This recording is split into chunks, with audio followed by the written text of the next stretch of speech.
Here's the Renault Trafic, the SpaceClass. Unfortunately, it doesn't go into space, but it certainly goes better than before now, because this facelifted version, apart from these lovely new lights, has a 2-liter diesel engine now available. So no more of the 1.6, well, 1.6 is still available, but if you want a little more power and torque, the 2-liter is available in 3 versions. This one has 145 horsepower and 360, 370 Newton meters of torque, I believe. So that's quite good.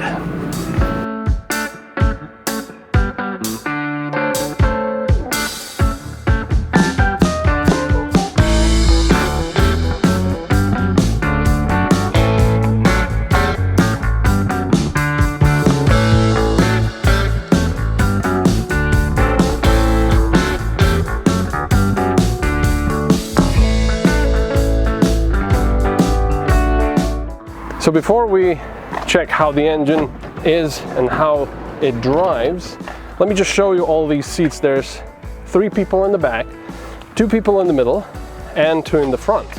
So if I sit here in the middle, all of these seats, the back ones, go back and forth, but these ones also swivel. If I can, where's the thing? So I can go forward and backward, but I can also swivel. It's a little fiddly, I do admit. Okay. So it's this one. So there we go. Now I can swivel around like this and get stuck. Okay, now I'm also stuck, but look at the center console. It can also move back and forth. It can also come up like this. Not really sure what that's all about, but you can have table on both sides, here and here. So if I were to read the manual, I would probably be able to do this much easier. Also, there's another option you can have. Instead of these seats with the table, you can get the optional bed arrangement, which means that the seats will fold and form into a sort of cushioned bed for light camping.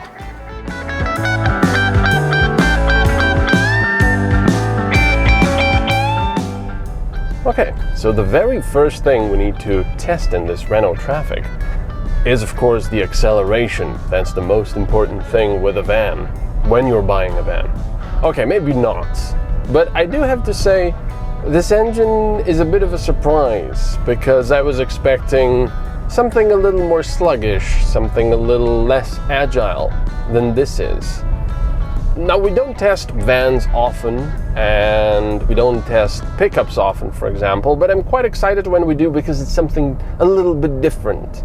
But never do I expect to really find something that's really lots of fun to drive, and I would rather have it than the Renault Megane RS, for example. Well, maybe I would. I would have a pickup rather, because I'm more of a redneck in somewhere in there. But anyway, I was really pleasantly surprised by just how fun this is to drive, and it's pretty easy as well. I would say that the steering wheel, the power assist, could be a little bit lighter compared to today's standards. It's maybe a little bit on the heavy side, but apart from that, I mean, it really drives like your normal family car, just a bigger one, longer one. And I think it's also this longer wheelbase and bigger tires that give it a slightly more supple ride, which I also was not expecting, because, well, you're supposed to fill this car up, I mean this van up, with lots of people and also baggage in the back. And if you do, that's quite a bit of weight, and I was expecting the springs to be a lot stiffer than they are.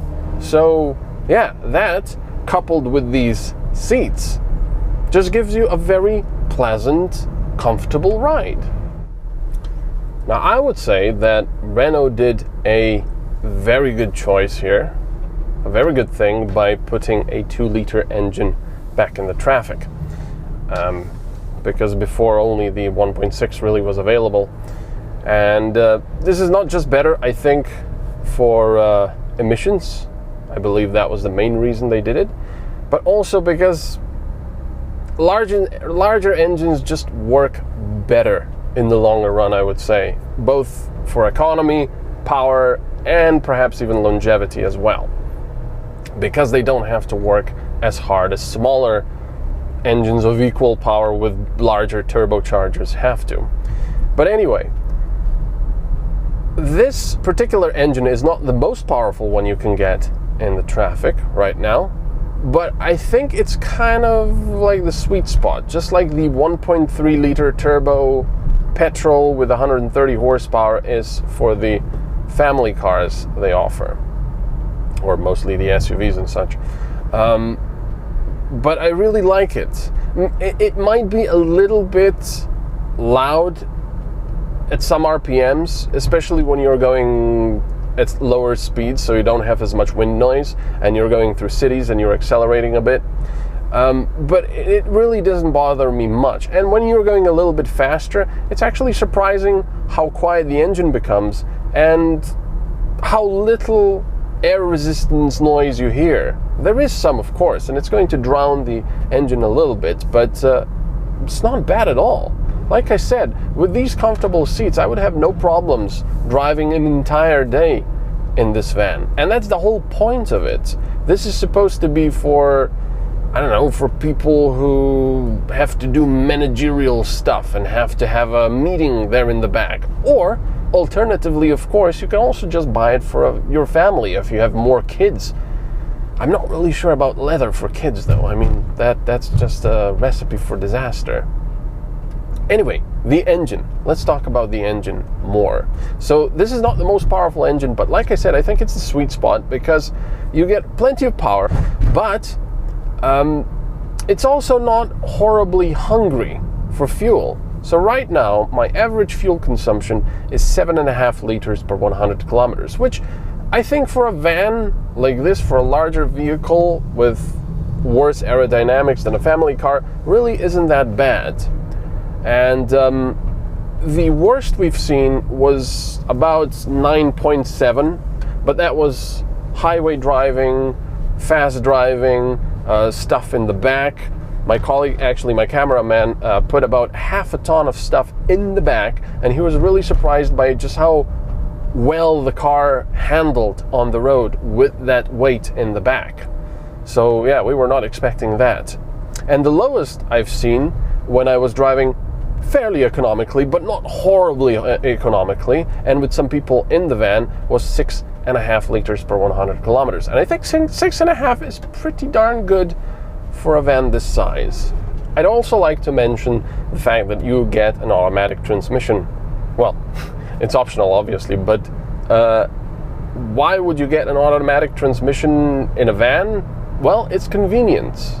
And I do have to say, it shifts very nicely.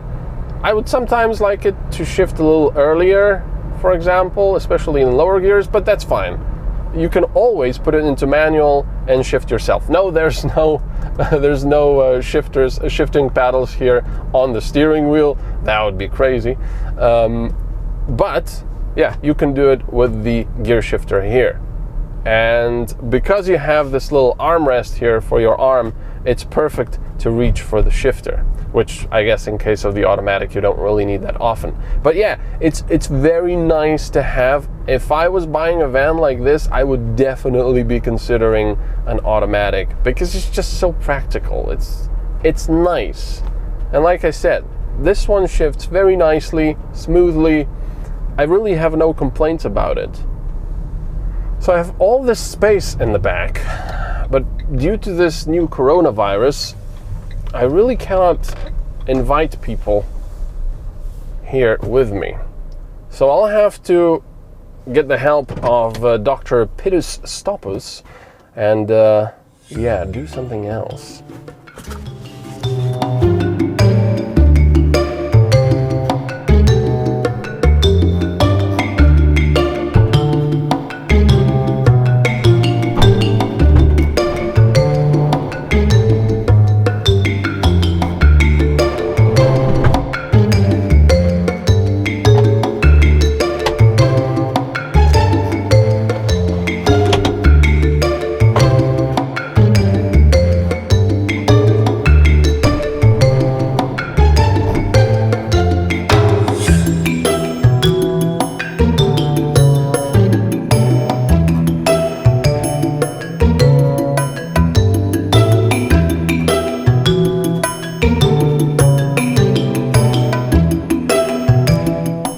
In the past few years, I drove everything from the most basic Dacia Sandero to the most powerful Porsche 911 Turbo S. And I have to say, this Trafic has to be one of the nicest vehicles on my tests. Comfortable, loads of space, and huge windows for a great view. The Renault Trafic SpaceClass starts at just over 27,000 euros. For the bigger Grand SpaceClass with the most powerful engine and practically all the optional extras, you'll be paying 45,000 euros.